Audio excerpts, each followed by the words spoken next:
नमस्कार, आप देख रहे हैं जी बिजनेस और आपके साथ मैं हूं अनुया यादव। जी हां, बजट तैयारियों के बीच पर्सनल इनकम टैक्स की दरों को लेकर वित्त मंत्रालय में चर्चा शुरू हो चुकी है।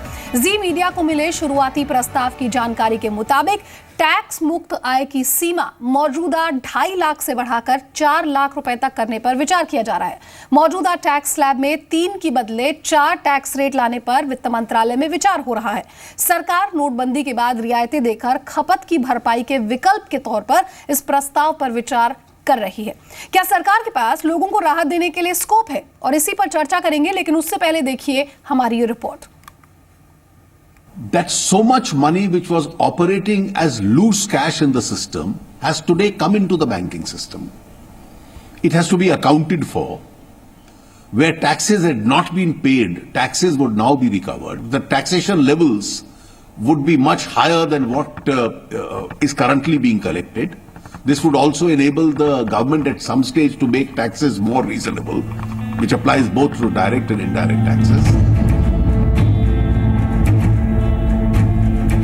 नोटबंदी की कड़वी दवाई के बाद सरकार बजट में टैक्स रियायतों की मीठी गोली पर विचार कर रही है। जी मीडिया को मिली एक्सक्लूसिव जानकारी के मुताबिक शुरुआती विचार विमर्श में इनकम टैक्स की लिमिट मौजूदा 2.5 से बढ़ाकर 4 लाख करने पर चर्चा हो रही है। चर्चा इस बात की भी हो रही है कि 4 से 10 लाख के लिए 10% टैक्स प्रस्ताव किया गया है, जबकि मौजूदा 2.5 लाख से 5 लाख रुपए के लिए 10% टैक्स लिया जाता है। 10 से 15 लाख के लिए 15% टैक्स रेट का प्रस्ताव है, जबकि मौजूदा 5 से 10 लाख के लिए 20% टैक्स लगता है।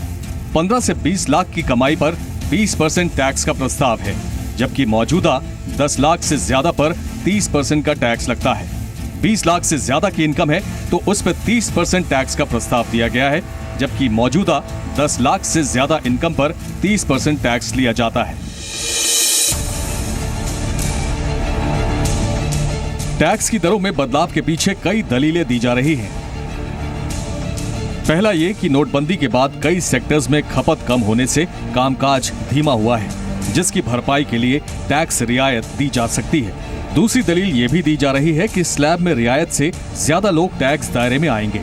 ये भी कहा जा रहा है कि इनकम टैक्स डिक्लेरेशन स्कीम और ताजा नोटबंदी के बाद सरकार की टैक्स आमदनी बढ़ेगी।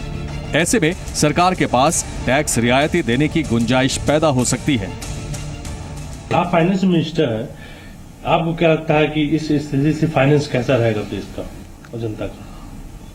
मैं ये सोच रहा हूं कि इस देश की जो मैक्सिमम जनता है, मेजोरिटी की, उसको सबको इसका लाभ होगा। वित्त मंत्रालय के अधिकारी हर साल टैक्स स्लैब और टैक्स रेट बदलाव पर माथापच्ची करते हैं, लेकिन अंतिम फैसला इस बात को देखकर किया जाएगा कि सरकार के वित्तीय घाटे पर इसका किस तरह का असर होगा और वाकई में कंप्लायंस कितना बढ़ेगा। तरुण शर्मा, जी मीडिया, मुंबई। और चलिए आपको बताते हैं कि अलग अलग जो इनकम ब्रैकेट है उसके प्रस्तावित टैक्स स्लैब से हिसाब से आखिर आपको कितना फायदा यहां पर होगा। फिलहाल जो लिमिट है वो 2.5 लाख रुपए तक की है। 2.5 लाख रुपए तक आपको कोई टैक्स नहीं देना होता है, और अगर 5 लाख रुपए तक की आय में मौजूदा टैक्स जो है वो 25,000 रुपए आपको देना होता है। लेकिन अगर नए स्लैब के हिसाब से देखा जाए तो आपको सिर्फ और सिर्फ 10,000 रुपए देने होंगे। ये प्रस्तावित टैक्स है जो हम आपको बता रहे हैं, और इसका मतलब ये है कि आपकी जो सेविंग होगी वो यहाँ पर 15,000 रुपए तक की होगी। ये 5 लाख रुपए तक की आय का टैक्स हम आपको बता रहे हैं और प्रस्तावित है ये। हम आपको ये भी बता दें कि अगर ये चेंजेस किए जाते हैं तो बड़ा फायदा यहां पर आम आदमी को होगा। 10 लाख रुपए तक की आय है उसके लिए फिलहाल एक शख्स जो है वो 1,25,000 रुपए का मौजूदा टैक्स देता है, लेकिन अगर बदलाव यहां पर किए जाते हैं तो प्रस्तावित 60,000 रुपए है, और आप जो यहां पर पैसा बचाते हैं हम आपको बता दें वो 65,000 रुपए के करीब करीब है। ये 10 लाख रुपए तक की आय की हम यहां पर बात कर रहे हैं, लेकिन देखिए अगर आपकी आय यहां पर 20 लाख रुपए तक है तो जो फिलहाल टैक्स है जो 20 लाख रुपए तक की आय के लिए शख्स कोई देता है तो वो 4,25,000 रुपए टैक्स देता है सालाना। प्रस्तावित जो टैक्स है वो 2,40,000 रुपए का है, यानी कि आपको जो यहाँ पर फायदा होगा वो देखिए 1,85,000 रुपए का फायदा। ये 3 स्लैब यहाँ पर हमने आपको बताए। प्रस्तावित 4 स्लैब है, 2.5 लाख रुपए तक की छूट फिलहाल है, लेकिन हो सकता है कि आपको यहाँ पर 4 लाख रुपए तक की छूट मिल जाए। मेरे साथ 3 खास मेहमान आज इस कार्यक्रम में मौजूद है। वेद जैन है जो कि वाइस प्रेसिडेंट है एसोचैम के, साथ ही साथ असीम चावला साहब है, टैक्स एक्सपर्ट है। उनसे ये जानने की कोशिश करेंगे कि आखिर यहाँ पर किस तरह से आम आदमी को फायदा होगा। और डीएस सक्सेना भी मेरे साथ जुड़ेंगे जो कि फॉर्मर प्रिंसिपल चीफ कमिश्नर है इनकम टैक्स के मुंबई से, उनसे भी हम यहाँ पर बात करने की कोशिश करेंगे। वेद जैन साहब, जो प्रस्तावित टैक्स यहाँ पर स्लैब बनाने की सरकार कोशिश कर रही है, 2.5 लाख से बढ़ाकर इसे 4 लाख करने की कोशिश कर रही है, is it actually possible to give this relief?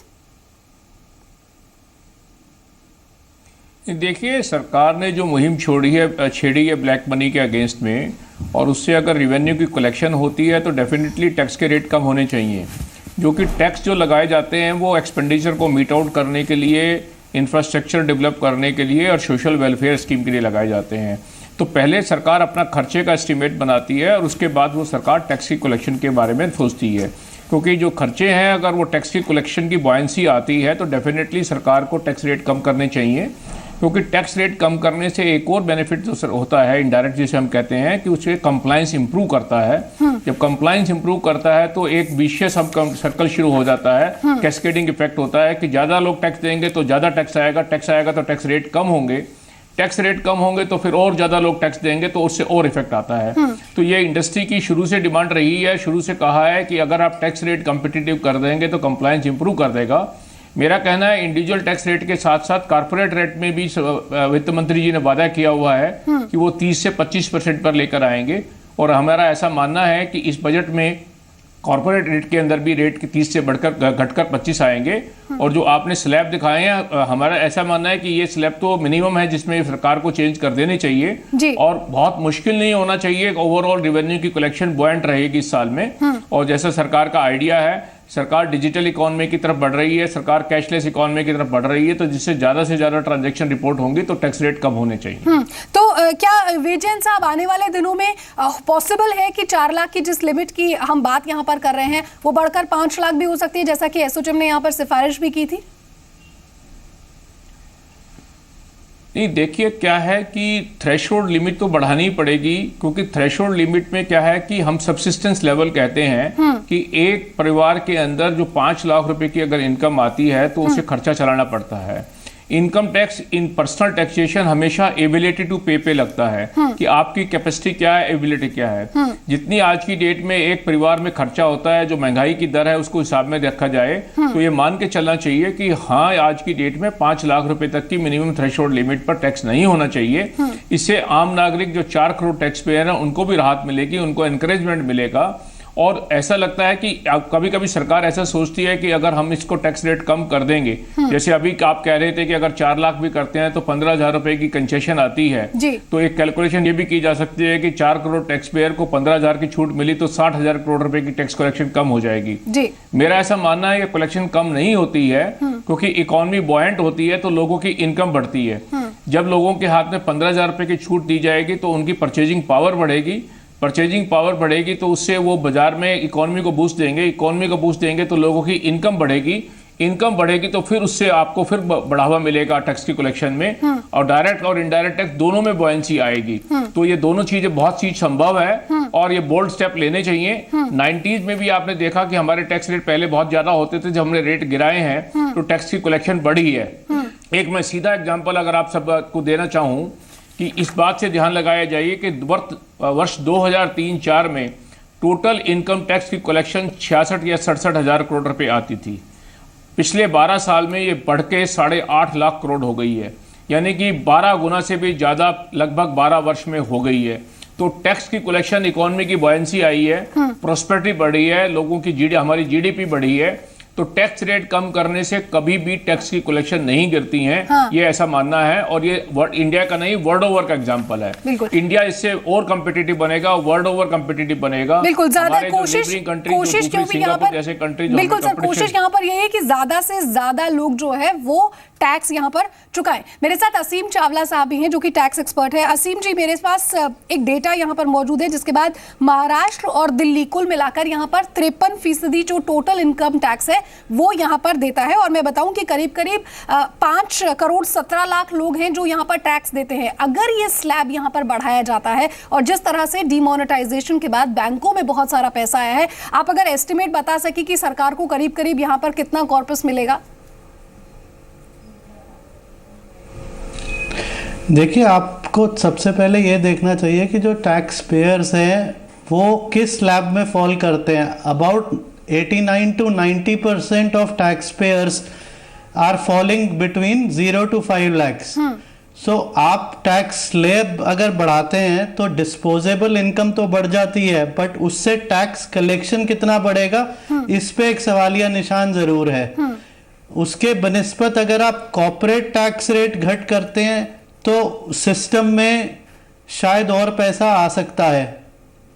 तो यानी कि आप ये कह रहे हैं कि अगर कॉर्पोरेट टैक्स यहाँ पर घटाया जाए, इंडिविजुअल टैक्स रेट्स को, हाँ, नहीं, मेरा कहने का ये है कि अगर आप टोटल, जैसे जैन साहब ने भी बताया कि टोटल कंट्रीब्यूशन गवर्नमेंट को कितना मिलता है, corporate tax contributes about 19%, 19% corporate tax देता है जी, और 14% इनकम टैक्स देता है। हमारे पिछले 2 साल में अगर आप पीछे का डेटा देखें, तकरीबन 76 लाख टैक्स पेयर्स ऐड हुए। उससे हमारा टैक्स कलेक्शन, जो income tax side, personal tax side है, वो कोई बहुत ज्यादा विशेष टैक्स बढ़ा नहीं कलेक्शन। उसका कारण ये है कि तकरीबन 90% टैक्स पेयर्स जो हैं वो 0 to 5 lakhs की ब्रैकेट में है। लेकिन सर, आपको लगता है कि जिस तरह से बैंक अकाउंट्स में पैसा जमा हुआ है डिमोनेटाइजेशन के बाद, उसके बाद सरकार को कहीं ना कहीं एक एस्टिमेटेड आइडिया तो लग ही गया है कि कितने लोग हैं जो टैक्स के यहाँ पर चोरी भी कर रहे हैं?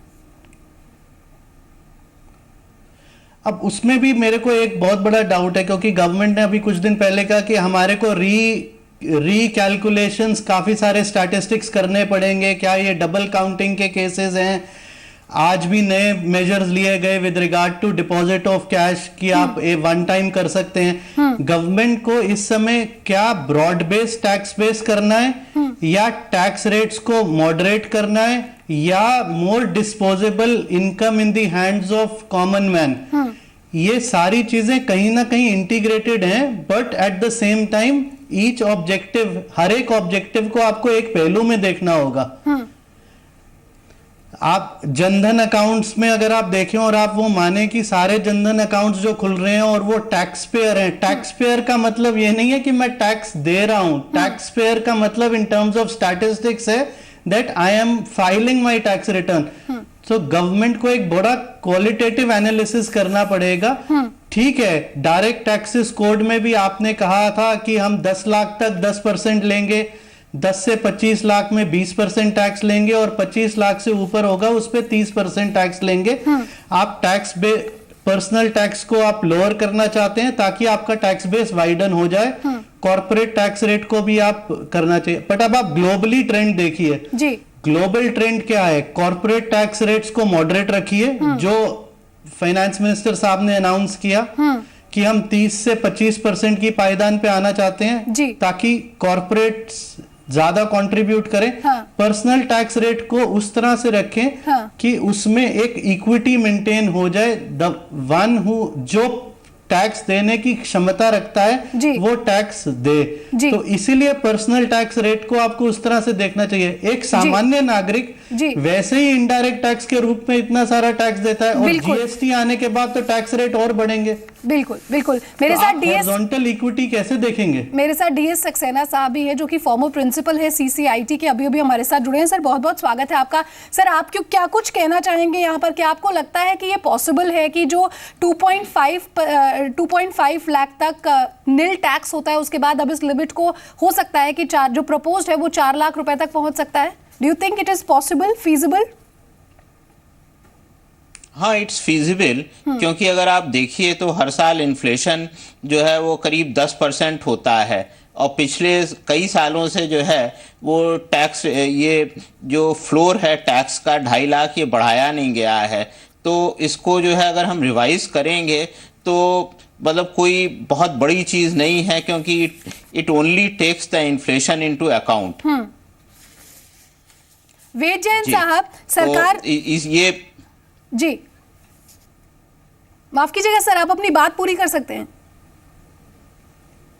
नहीं, मैं ये कह रहा हूं, ये एक इंसेंटिव जैसे काम करेगा, क्योंकि जो छोटे बिजनेसमैन हैं, छोटे ट्रेडर हैं, ये लोग जो हैं चाहेंगे कि हम लोग टैक्स नेट में आए और वो टैक्स जमा करेंगे, तो ये एक बहुत अच्छा स्टेप है और ये लेना चाहिए। जी जी जी, मेरे साथ वेद जैन साहब भी है। वेद जैन साहब, सरकार बात तो बहुत बड़ी बड़ी करती है, कई बार कहती है हर बार कि हमारे पास ज़्यादा से ज़्यादा रेवेन्यू जनरेट करने का और ज़्यादा से ज़्यादा टैक्स हासिल करना है, क्योंकि तमाम तरह की स्कीमें होती हैं या फिर जो तमाम सुविधाएं वो आम जनता को देना चाहती है, लेकिन कहीं ना कहीं पर बहुत बार वो नहीं भी दे पाती है। क्या हम ये उम्मीद कर सकते हैं कि जिस तरह से टैक्स स्लैब्स में चेंजेस होंगे, फिर चाहे कॉर्पोरेट टैक्स में कुछ सुधार यहाँ पर किया जाए, उसके बाद आने वाले दिनों में स्थिति थोड़ी सुधर सकती है? नहीं, देखिए, सरकार का आज की डेट में तो सिर्फ ये है कि अब 2 इशू आए हुए हैं डिमोनेटाइजेशन से। सरकार ने कहा है कि डिमोनेटाइजेशन का हमारा मेन मुद्दा ब्लैक मनी को अटैक करने का है। अब सरकार ने साथ साथ ये भी कहा है कि शायद ब्लैक मनी के साथ वो लेस कैश की इकोनॉमी की तरफ बढ़ने की कोशिश कर रहे हैं।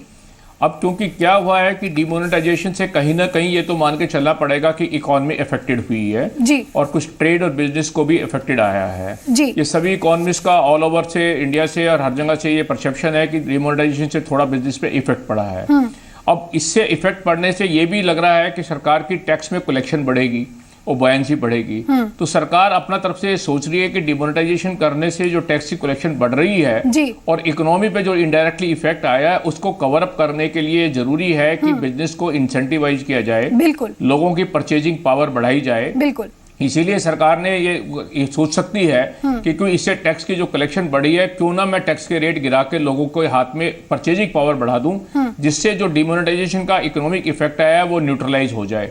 आपने देखा होगा कि आज उसी बारे में सरकार ने एक और घोषणा कर दी कि जो कैशलेस इकोनॉमी में कलेक्शन आएगी, टर्नओवर आएगी, उसके ऊपर जो हम एक प्रेजेंटिव 8% का टैक्स रेट लगाते थे तो उसको सरकार ने 6% कर दिया। तो अब एक हमारे यहाँ इनकम टैक्स में प्रोविजन 44 एडी में प्रोविजन है, जब 2 करोड़ रुपए तक की जो जी वेद जैन साहब, तो आने वाले दिनों में क्या ये पॉसिबल है कि इंटरेस्ट रेट में भी कोई गिरावट देखने को मिले?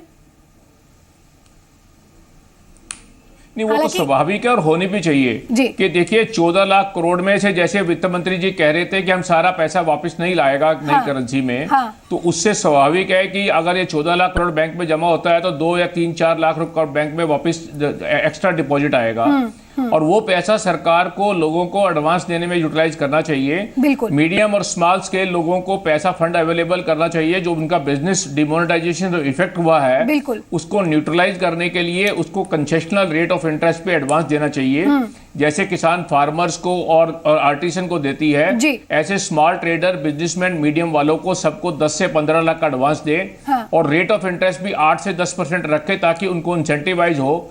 उससे क्या होगा कि जो कैश उनके हाथ से चला गया, जो इकोनॉमी का पार्ट था, ये बैंक के चैनल के रूप में आ जाएगा और उससे इकोनॉमी को बूस्ट मिलेगा। तो इसलिए रेट ऑफ इंटरेस्ट तो कम करने की बहुत सख्त जरूरत है ताकि इंडस्ट्री को फिलिप मिलेगा, ट्रेड को फिलिप मिलेगा। एक बात हमें जरूर ध्यान में रखनी चाहिए कि देश का, राष्ट्र का भला इसी में है कि इकोनॉमिक ग्रोथ होती रहे, उसी से एम्प्लॉयमेंट जनरेट होगी, उसी से हमारा जीडीपी बढ़ेगा, उसी से लोगों की प्रॉस्पेरिटी आएगी। बिल्कुल, प्रॉस्पेरिटी उसी से आएगी।